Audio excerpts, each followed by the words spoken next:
All of you will find a copy of this publication on your seats. And on page 21, you will find a foreword by the Honorable Chief Guest, Prime Minister Mitsotakis. Thank you, Prime Minister, for writing this foreword. It truly establishes your affection for India, your support for the dialogue, and your vision for connecting our people. 2024 is a historic year. Over 2 billion people are going to the polls. 64 countries are holding national elections.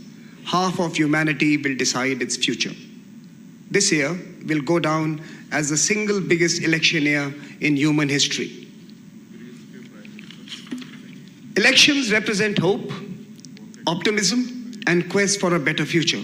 They also engender anxiety about what is to come. In fact, it would be fair to say that as humanity, we find ourselves at an inflection point. The choices we make at this juncture will architect a new world. The decisions we make today will be the blueprint for our tomorrows. The theme of this year's dialogue, Chaturanga, touches on the power of four. Literally, meaning four limbs, Chaturanga touches on the strategies that were deployed in the past to maintain order. The elements of that strategy included infantry, cavalry, elephantry, and chariotry. In old times, when order was maintained through force, these were important. That was then, this is now. The world is more evolved, it's more complex, times have changed, means have changed, but the ends and motivations remain the same. Our theme, Chaturanga, conflict, contest, cooperate, create, engages this moment and the four trends most visible today. The word conflict captures our experience of the first 4 years of this rather long decade. From Afghanistan to Europe, from the Middle East to Africa, elsewhere and everywhere, we are living in a world at war. We are indeed in the age of unpeace.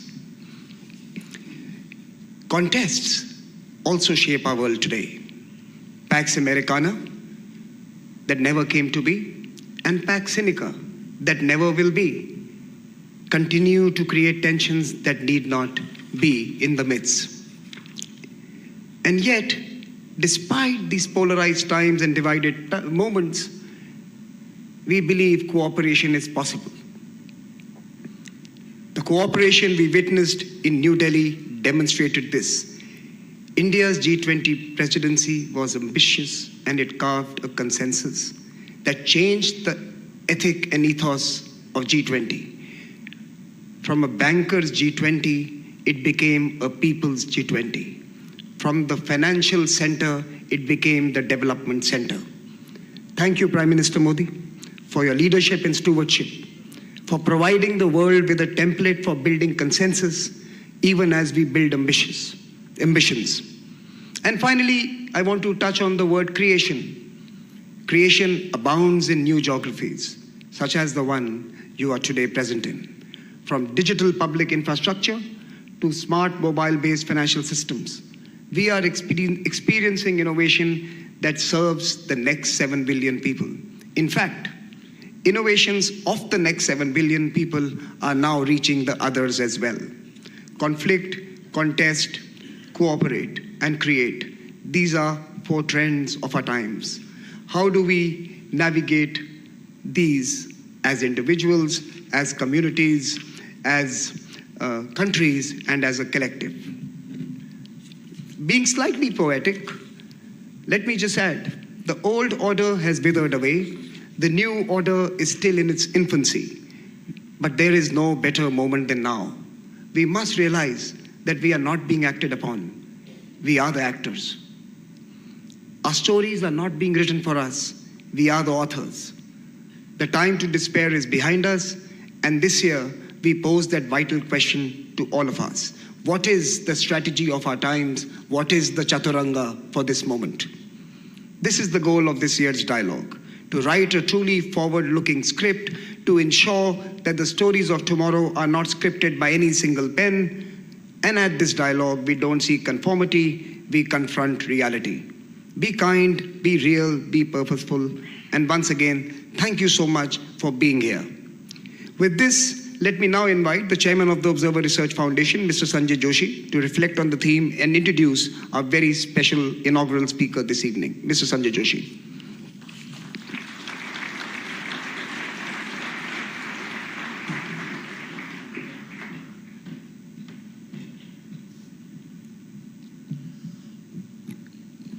Thank you, Samir.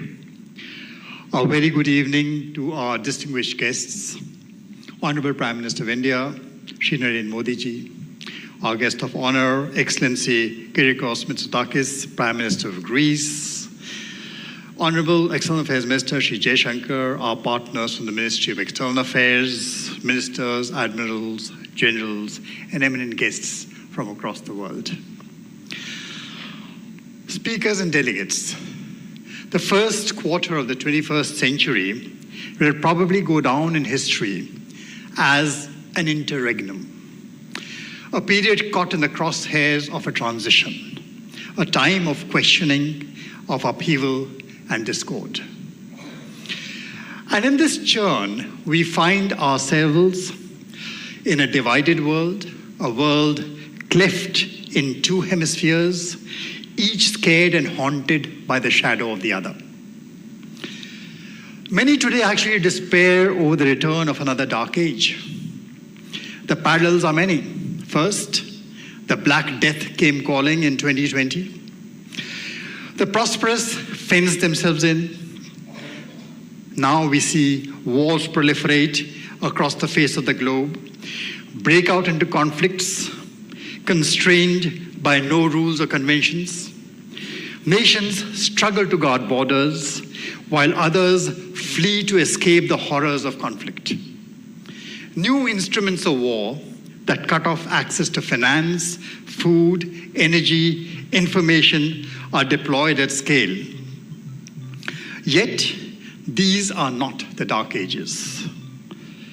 The digital age actually is not a dark age. It is no descent into darkness.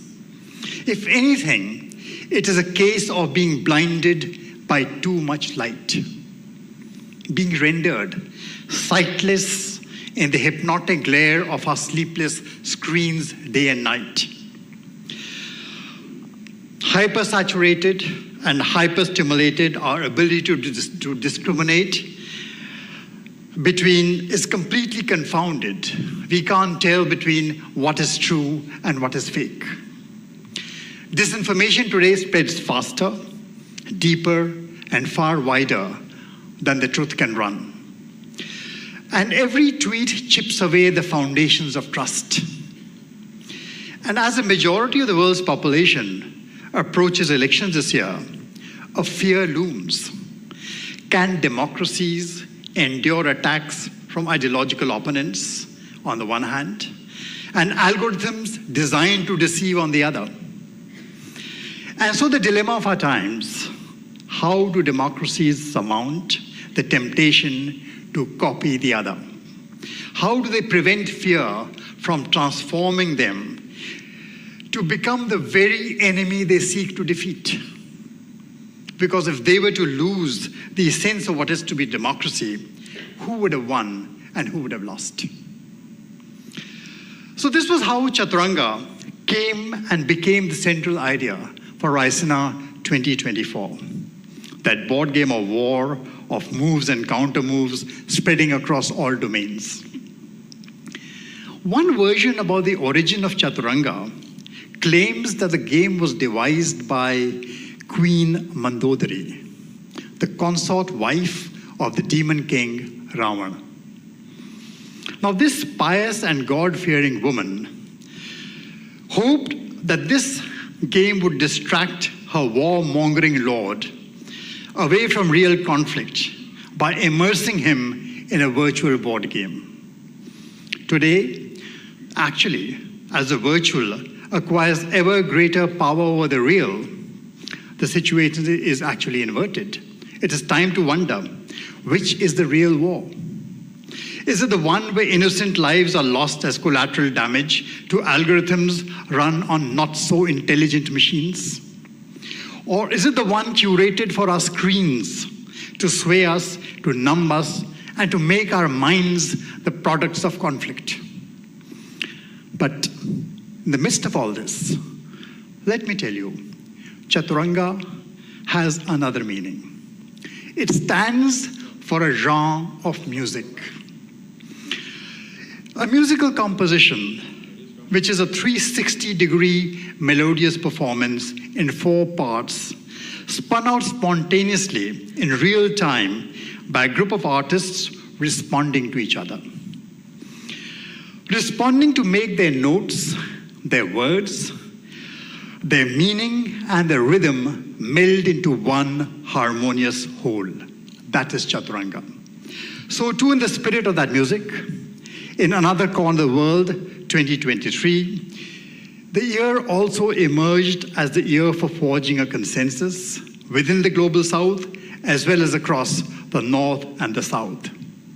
And as we convene this 9th edition of Raisina, we aspire to build upon India's G20 legacy of fostering consensus and devising solutions. And in this, we are delighted this year to welcome Excellency Kyriakos Mitsotakis, the Prime Minister of Greece. Welcome, sir.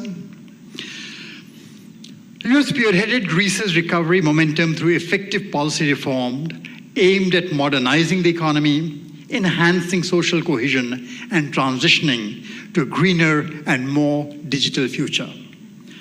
Your presence at this forum symbolizes the deep linkages between the people of our 2 nations, a relationship that has existed since times immemorial between a land proud of its democratic heritage and a land renowned for its pluralistic traditions. We look to Greece not only as a centuries-old friend, but also as a partner, with the collective aim of returning us from the Chaturanga of war to the Chaturanga of concord in order to revitalize a broken global community. Excellency, the floor is yours.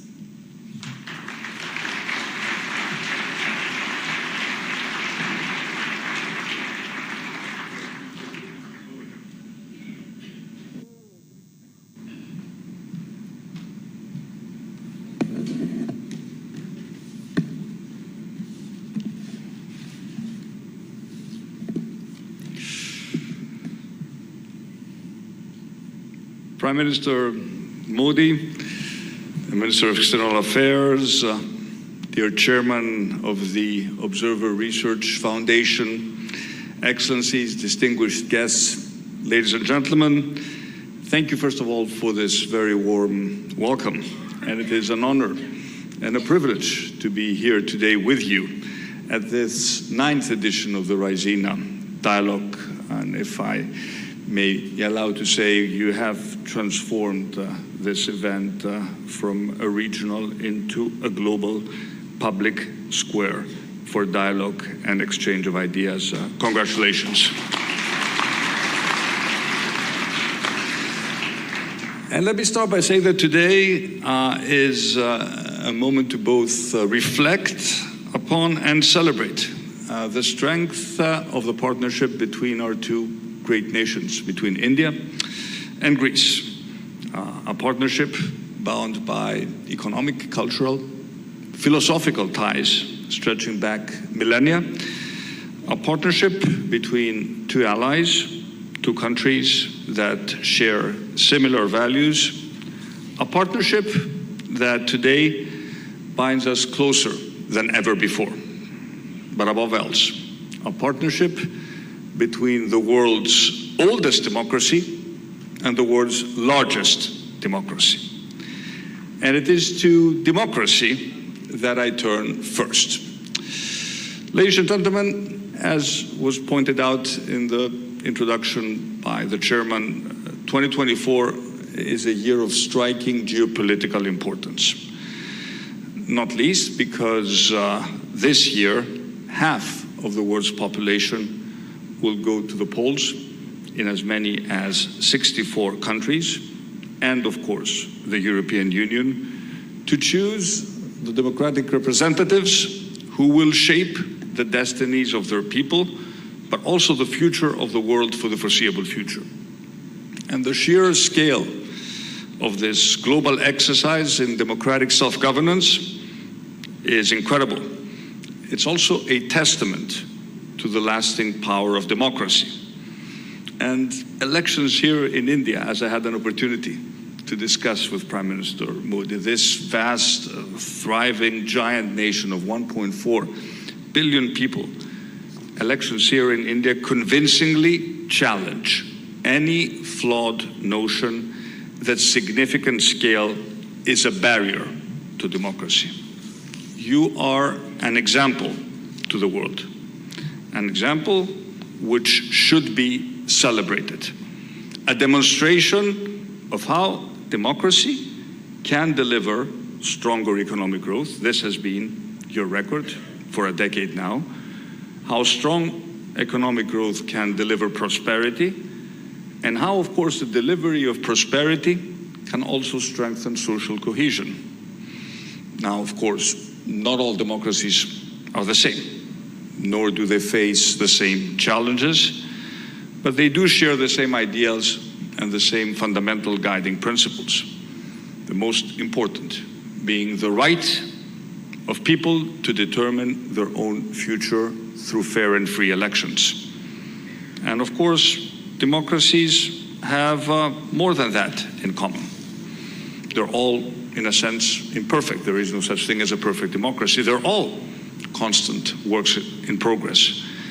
And they all, of course, face a range of unprecedented threats. And that's why I believe that this year, 2024, will be a definitional year for democracy. And we must face head-on, but also shoulder to shoulder, a demanding set of challenges. They were very well portrayed in this short video which introduced today's event, from climate change, poverty to mass migration, to war, geopolitical tensions, and both the fear and hope posed by the rapid emergence of artificial intelligence. All of which helps to explain why, when back in August, Prime Minister Modi was kind enough to suggest that I visit India and give this keynote address, I did not hesitate. In a year as important as this one, the themes at the heart of this dialogue around regulation, innovation, multilateralism, peace and security, prosperity, the issue, defense of democracy, I will come back to this issue in a bit, matter more than ever. Ladies and gentlemen, today India is a great power on the world stage, an important ally in the pursuit of peace and security, a rising force at the heart of the G20, and a leading player in the fight against climate change. India's status is reflected in the strategic relations that the European Union enjoys with India. President Ursula von der Leyen was at this stage 2 years ago at the Raisina dialogue, and she said, for the European Union, strengthening and energizing the partnership with India is a priority in this upcoming debate. I would dare Prime Minister Modi to go further. Strengthening our partnership with India, and I'm speaking about Europe, should be a cornerstone of Europe's foreign policy. And this is certainly true for my country.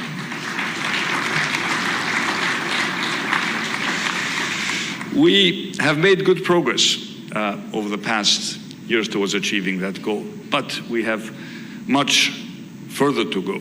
And Greece has an important role in this endeavor. And as I told the Prime Minister during his recent visit to Athens, I should point out the first by an Indian Prime Minister since 1983, we are at a unique moment of mutually beneficial opportunity.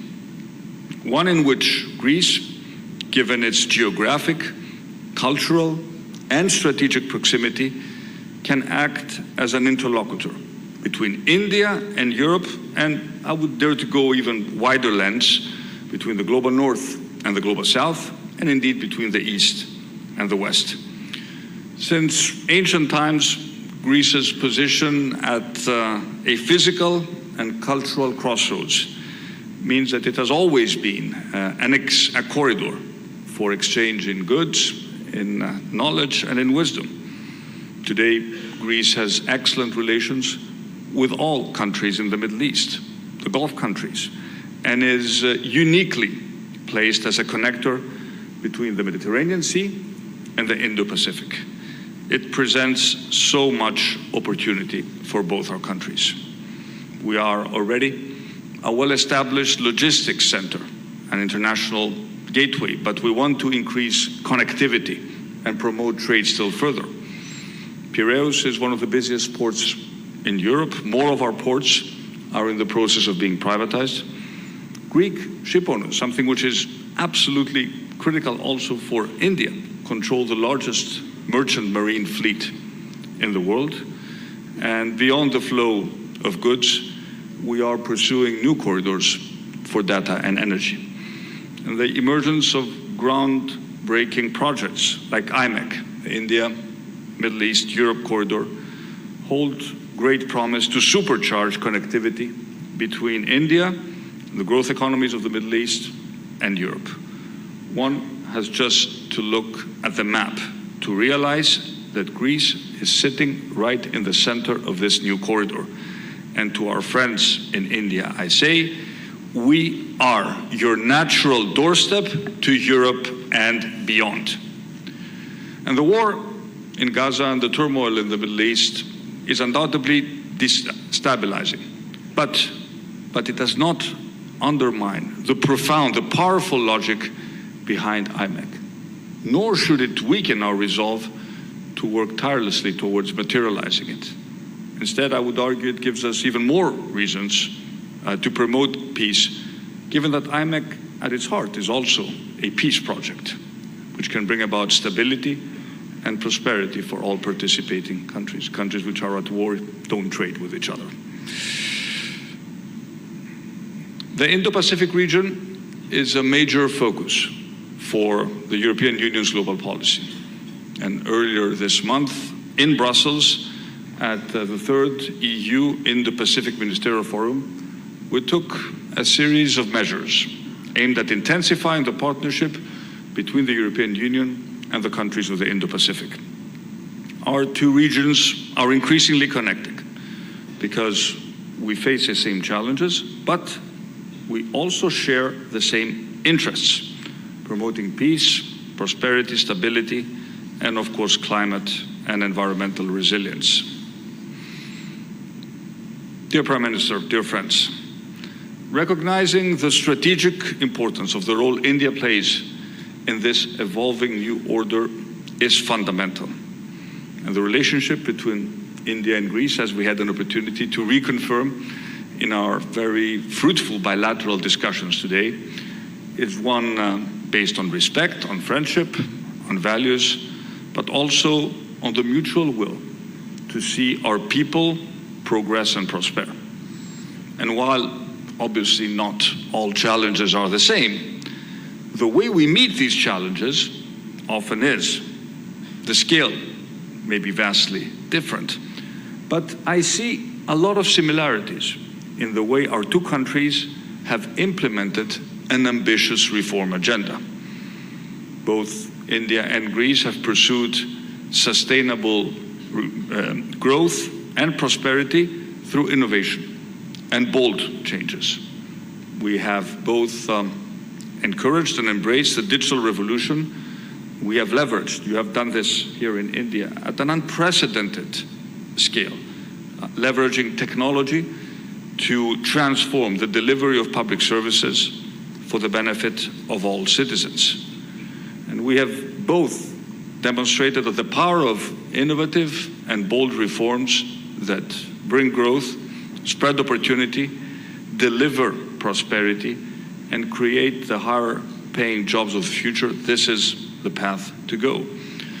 And I believe that my country's, Greece's, recent story of rapid change matters also to a country like India, and by extension to what that change means for Indian investment in Greece and the European Union. The country I was called upon to govern when first elected to office in 2019 was seen by many analysts at the time as the sick man of Europe.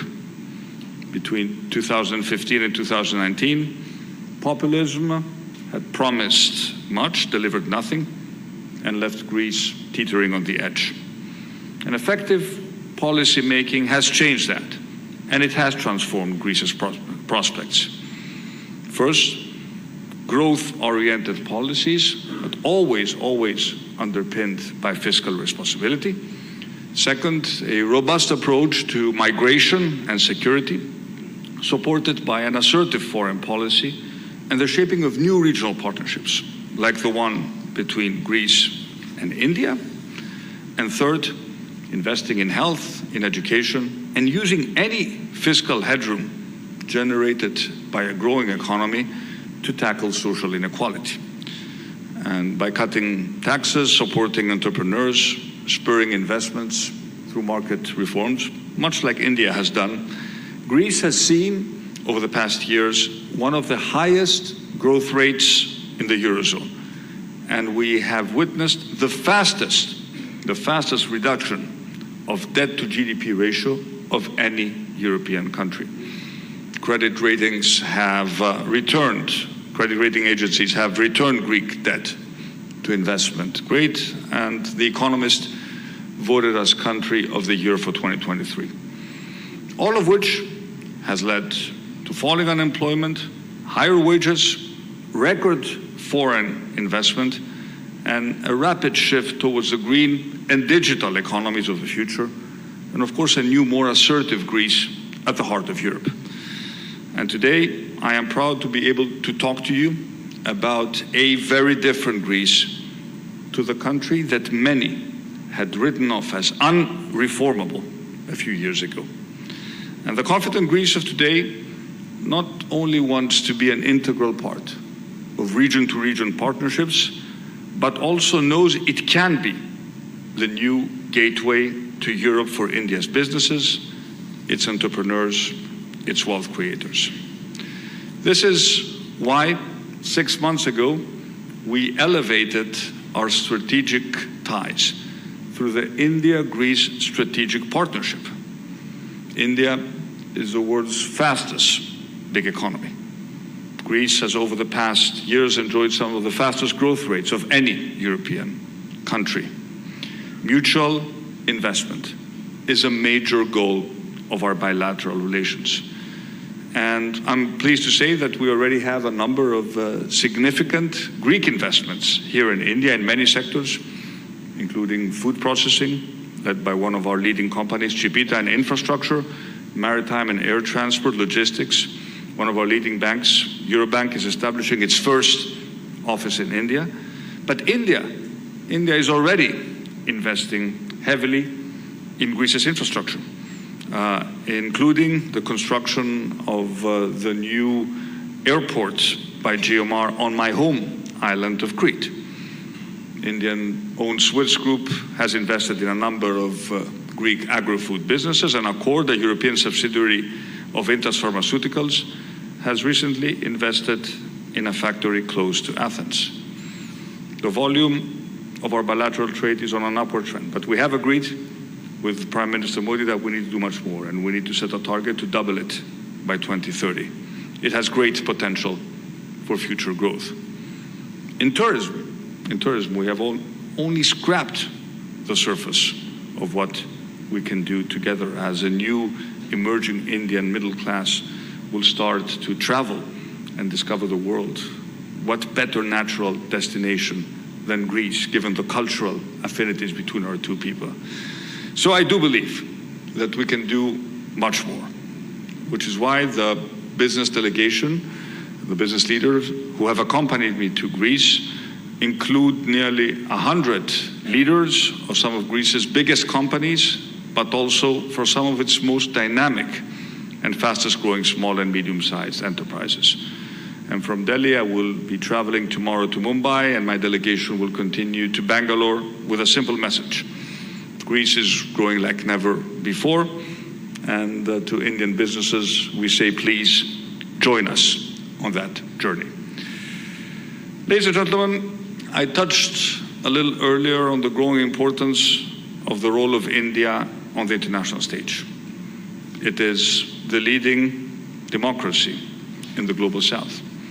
And Prime Minister of the world is looking to you like never before when it comes to shaping the direction of the global debate and addressing the great challenges that we face. India is now often regarded, and rightly so, as a consensus builder and as a voice of reason in an increasingly polarized world. And we too often forget that the raison d'etre, the real reason why the international system was created in the first place, was simple because nations large and small recognized that their true interest lay ultimately not in antagonism and in conflict, but in partnership and cooperation. And we cannot afford to overlook the cost of conflict and the human tragedy and suffering it unleashes. And this 9th edition of the Raisina dialogue is taking place at a time of heightened geopolitical tensions, a protracted war in Ukraine, new conflict in the Middle East, where the violence that has erupted goes beyond the direst predictions. There's a horrifying death toll of civilians. There's a risk of regional destabilization. There's no clear path at the moment, at least, to a sustainable de-escalation. As for the war in Ukraine, the unthinkable has happened. A war in the European heartland. It is still raging on with devastating consequences. 2 years, almost to the date, since Russia attacked Ukraine. And I understand that countries that belong to the global south see this frequently as a European war. And I hear all too often that we Europeans do apply double standards, focusing on Ukraine at the expense of wars and crises in the rest of the world. And maybe there is truth in that allegation. But I would like to make the point here in Delhi that Ukraine is much more than a local war on European soil. It is a brutal challenge to international stability and the international rules-based order that India has supported and has every interest in maintaining. And I think we all have a responsibility to use the power we have on the international stage. And none of us can afford to sit on the sidelines. And I'm convinced that on Ukraine, India has an important role to play. It has a voice that should be heard. Our common humanity and interconnectedness are inescapable. To draw from the Hindu scriptures that put it so powerfully, the world is one family. And sacred Sanskrit wisdom that resonates loud and clear today. And that brings me to the existential threat that climate change poses to our fragile planet and all the life that inhabits it. Greece, like India, we discussed this today with the Prime Minister, has already witnessed and suffered the consequences. The climate crisis is here. It's not something that will happen in the future. We have accelerated our energy transition in recent years in order to mitigate those effects, but we've also invested heavily in adaptation. In Greece, we now generate half of our electricity from solar and wind. It is one of the highest percentages in the world. And this transition has brought us cleaner air, it has brought us cheaper energy, it has brought us less dependence on imported energy, and of course greater security from external shocks. But we also know that climate ambition must be based on what is fair and on what is realistic. And each country will forge its own path towards net zero in light with the twin imperatives of energy security and affordability. And the Green Development Pact, Prime Minister Modi, was a major step forward under India's G20 presidency.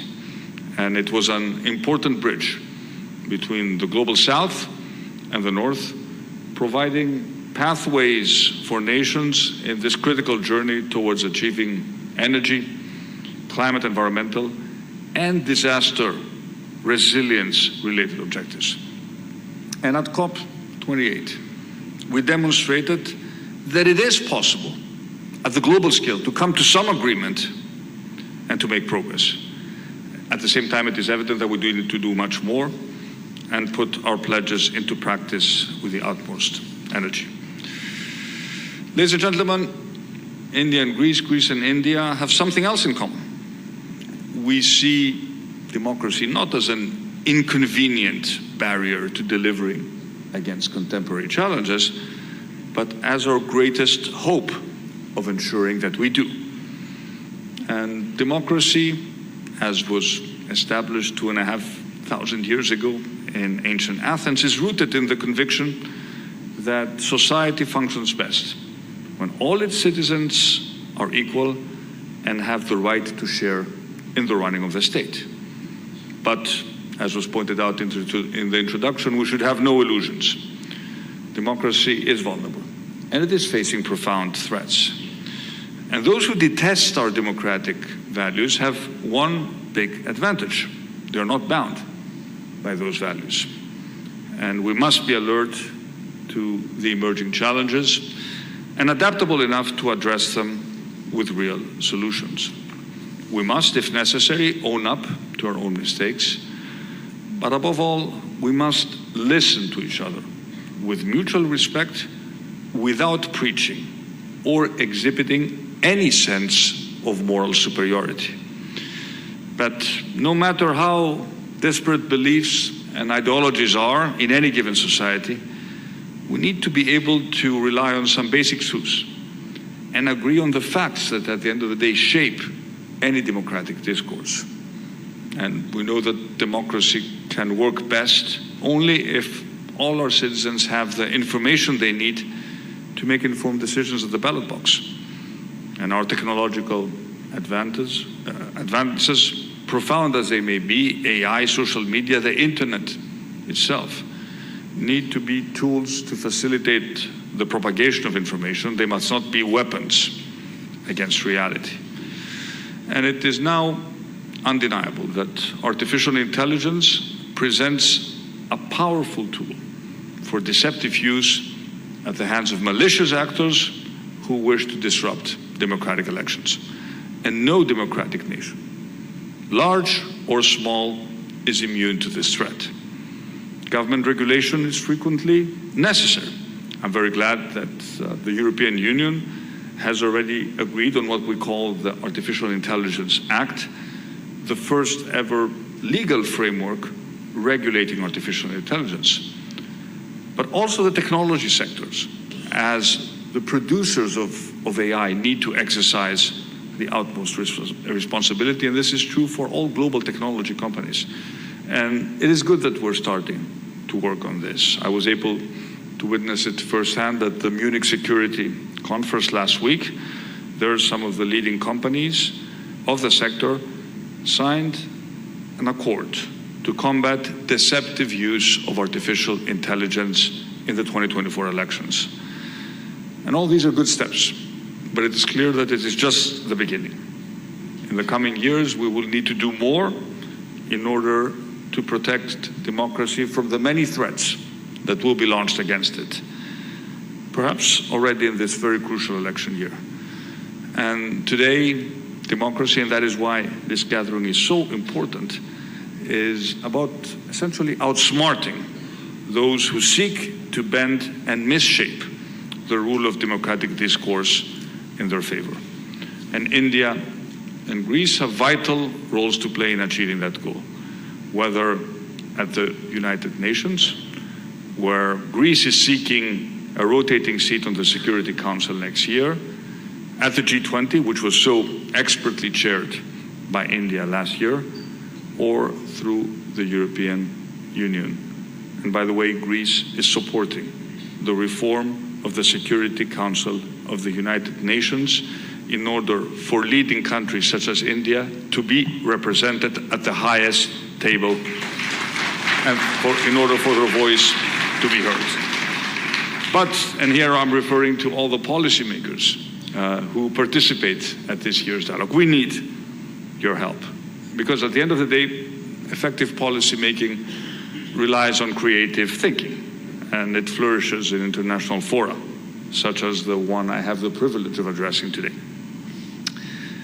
Prime Minister Modi, Minister Jaishankar, ladies and gentlemen, as I conclude, it is worth reflecting on the fact that while Greece and India discovered democracy and certainly each other a long time ago, it is today that they're discovering each other again.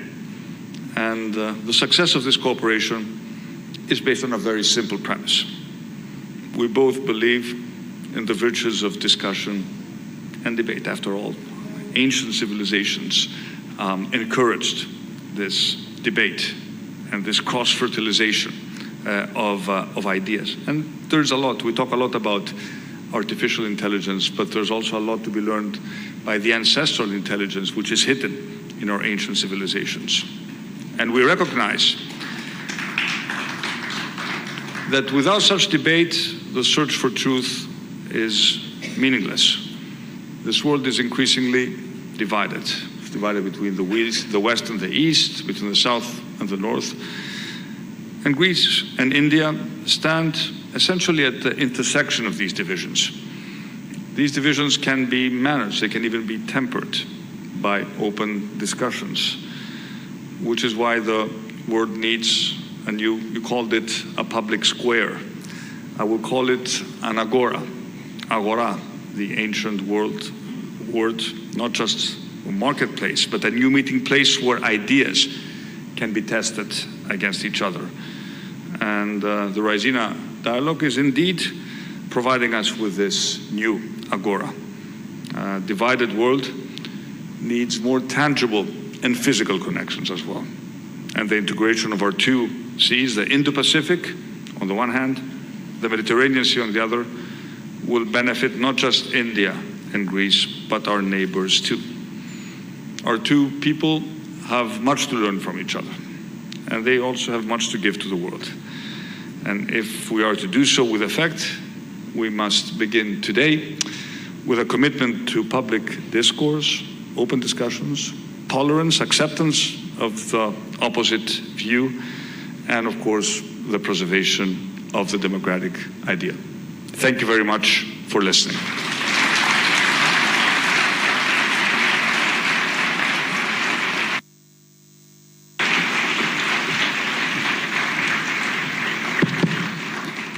Thank you, Honorable Prime Minister, for that wonderful address.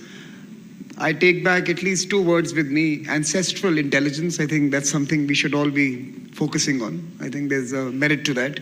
But I also saw a hint of an invitation for a Raisina agora on the Mediterranean in Greece. And I take you up on that invitation.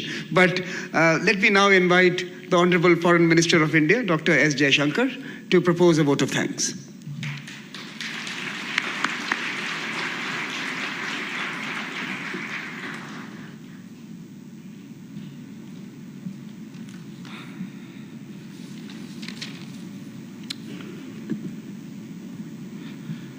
Prime Minister Narendra Modi ji, Prime Minister Mitsotakis, Excellencies, dear friends. It's my privilege to give the vote of thanks that will conclude the Raisina Dialogue's inaugural event this evening. First and foremost, we thank the chief guest, the Prime Minister of Greece and his wife, for joining us today. Our collective appreciation to Prime Minister Mitsotakis for what I'm confident all of you will agree was a truly inspirational and thought-provoking address. His message of democracies that deliver resonates strongly, particularly now, particularly here. Prime Minister Modi's presence amongst us, as always, is a reminder of India's growing engagement with the world, especially in the last decade. He has shown us why it is as important to listen and reflect as it is to articulate and express. This event takes place at the end of a day which has seen the intensification of the strategic partnership between India and Greece established during Prime Minister Modi's visit in 2023. As two civilizational states, our countries have a particular responsibility to contribute to the evolution of the contemporary global order. We both, naturally, tend to take a long view of challenges and a considered one of opportunities. In the flow of history, connectivity has always played a crucial role. It is only to be expected that the talks between the two prime ministers today focused on enhancing the linkage between two global economic centers, India and Europe. The IMEC corridor, as Prime Minister Mitsotakis pointed out, holds particular importance in this regard. As India deepens its footprint abroad, Greece has emerged as a favorable destination. Our pharmaceutical industry, our agribusiness, and aviation are already established there. And the Prime Minister, in his address, mentioned growing Greek investment and interest in India. We expect that a mobility agreement will bring us even closer. Raisina is good for business as well. Ladies and gentlemen, India's growing interest in the Mediterranean region is an important facet of our steady rise. The India-Greece partnership can surely serve as an anchor. Raisina dialogue, as a made-in-India version of a global public square, has become what it is due to all of you. I thank you all for that. Please keep coming, please keep talking, please keep contributing. To Team Raisina and Team MEA, a special word of acknowledgement and encouragement. You have made all this possible. Please remain ambitious and keep challenging yourself even as you challenge others. Finally, let me recognize the Raisina Chronicles as we near the first decade. It captures what we have achieved, but more importantly, indicates the promise ahead. Once again, thank you all and a very good evening.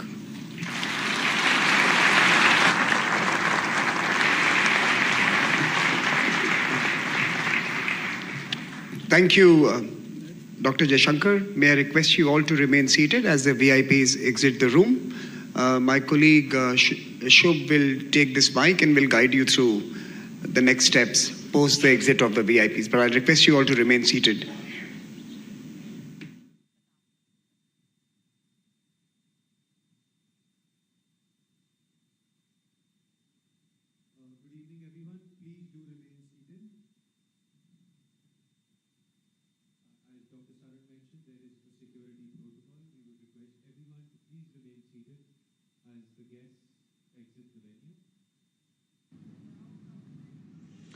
तो आप देख रहे थे सीधा प्रसारण नवे Raisina dialogue के उद्घाटन संस्करण का और ग्रीस के प्रधान